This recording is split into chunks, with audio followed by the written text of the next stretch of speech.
বাংলাদেশের পাসপোর্ট থেকে এক্সেপ্ট ইসরায়েলের যে সিল মোহর ছিল, বাংলাদেশ ইসরায়েলকে স্বীকৃতি দেয় নাই।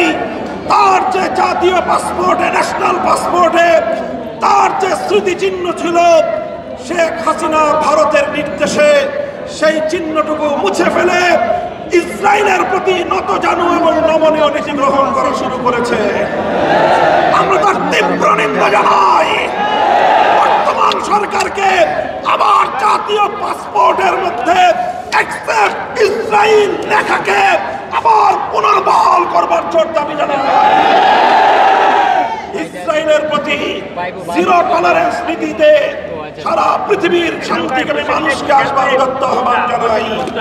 সংগ্রামী সাথী ও বন্ধুগণ, সর্বশেষ আমার এই বাংলার এই আপামর জনতার প্রাণের দাবিগুলোকে নিয়ে সংক্ষিপ্ত যে কথা বলতে চাই, সেটা হলো বিগত দিনগুলোতে ফিলিস্তিন এবং ভারতের সঙ্গে পাল্লা দিয়ে বাংলাদেশি লেডি ফেরাউন যেভাবে এদেশের শান্তিপ্রিয় মানুষের উপর হত্যাযজ্ঞ এবং গণহত্যা পরিচালনা করেছে।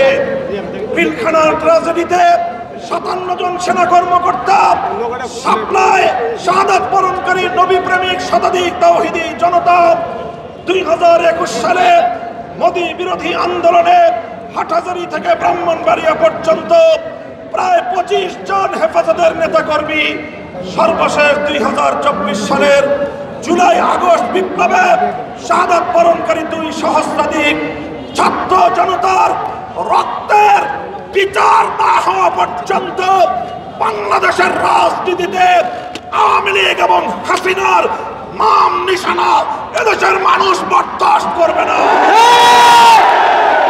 শান্তিপ্রিয় দেশের রাজনীতিতে আগুন ঢালবার জন্য আমি বারণ করব, খবরদারে আগুন নিয়ে খেলবেন না। এদেশের প্রতিটি শান্তিকামী মানুষের হৃদয়ে ক্ষোভের আগুন তুষের মতো জ্বলছে। সারা দুনিয়ার মানুষ প্রেডিকশন করেছিল খুনি হাসিনার যেদিনই পতন হবে সেদিন লক্ষ লক্ষ আওয়ামী জালেমদের লাশ বাংলার মাটিতে পড়বে। এটাই ছিল সকল মিডিয়া এবং দেশি আন্তর্জাতিক পর্যবেক্ষকদের পূর্ব ধারণা। কিন্তু বাংলাদেশের শান্তিপ্রিয় বিপ্লবীরা সকল আশঙ্কা, সকল সেই পূর্ব ধারণাকে মিথ্যা প্রমাণ করে দিয়ে আওয়ামী লীগের কোন অত্যাচারীর গায়ে, কোন খুনির গায়ে বিচার বহির্ভূত হস্তক্ষেপ করা হয় নাই।